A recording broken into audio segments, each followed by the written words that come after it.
Muy buenas tardes, mi grupo está conformado por Willy Graterol, Johnny Millán, Leonardo Campanelli y mi persona Begdimar Ramírez y le vamos a hablar sobre nuestro caso de intercambiador de calor de doble tubo.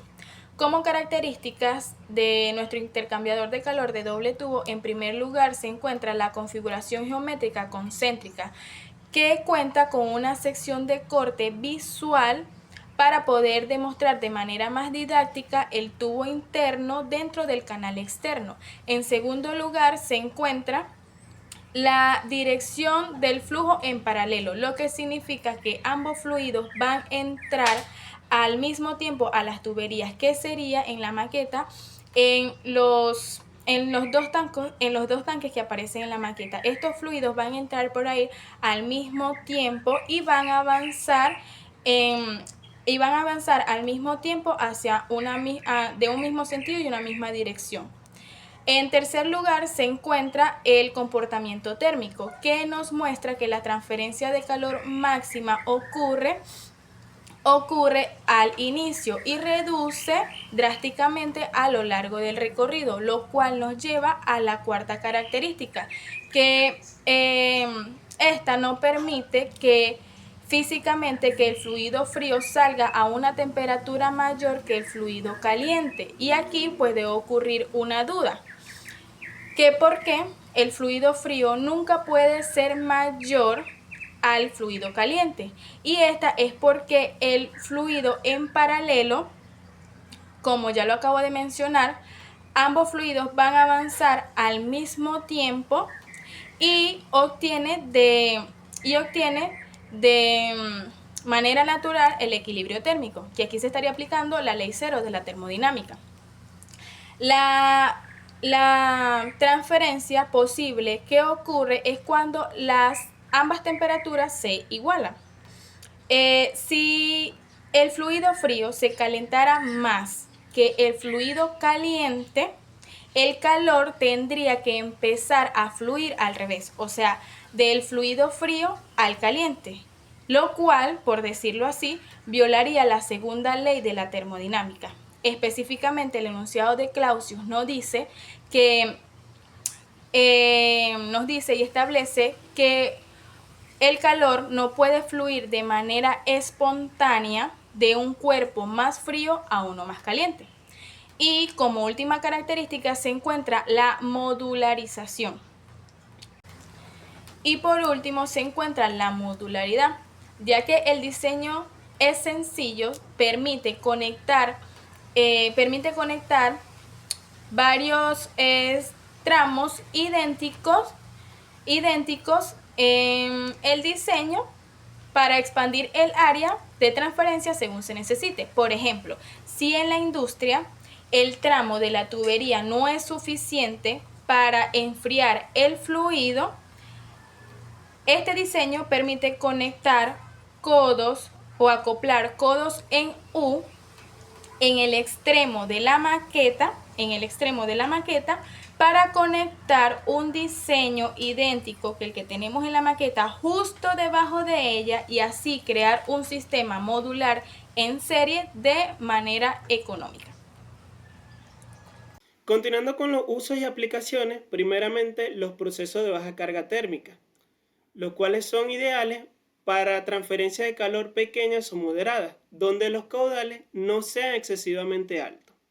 Por otra parte, tenemos los fluidos de alta viscosidad o de partículas, donde gracias a su diseño lineal permite procesar líquidos viscosos y lodosos, con un bajo riesgo de obstrucción en comparación con los de placa.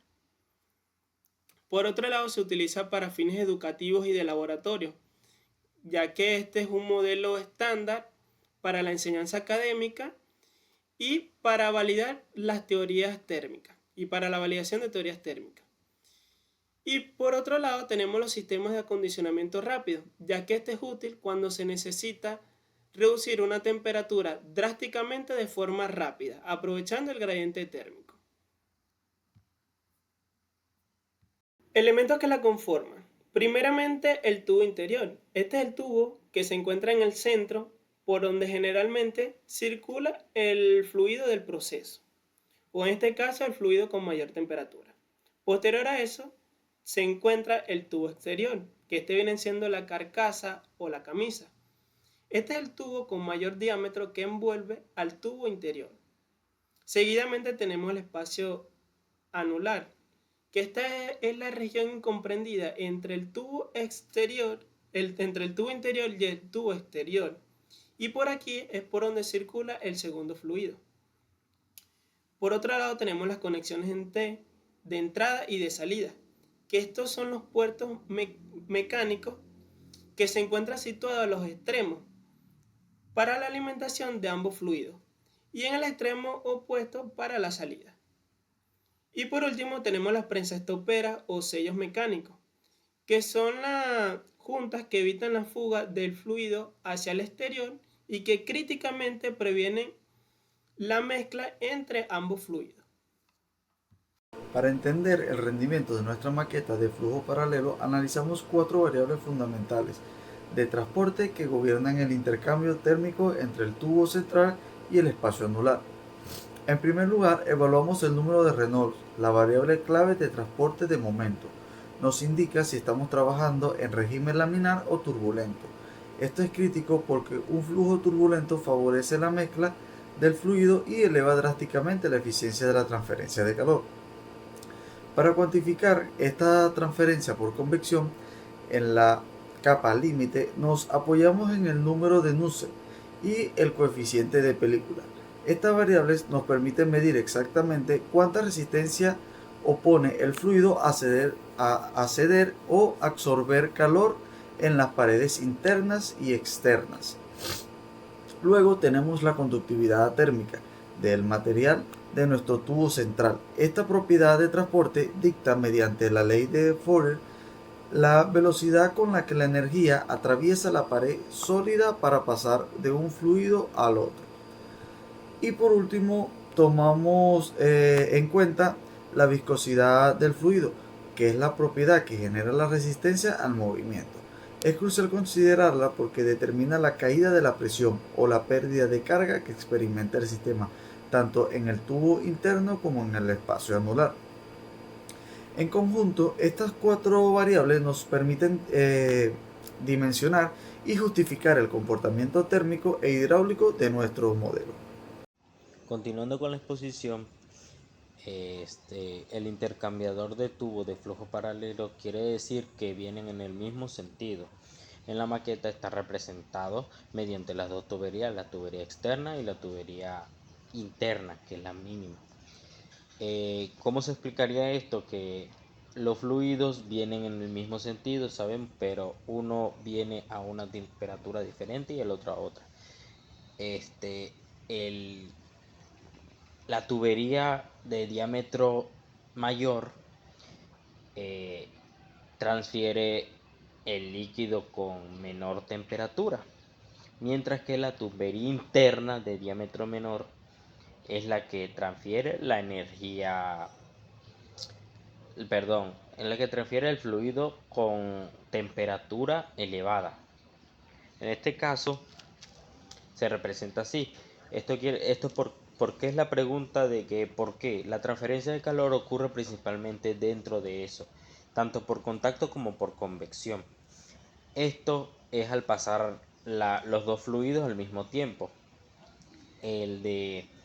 También esto en ingeniería es muy utilizado y prácticamente muy aplicado a la parte de que la tubería de menor diámetro utilice sea transferida mediante el fluido sea transferido por la tubería de diámetro pequeño, el fluido de alta temperatura.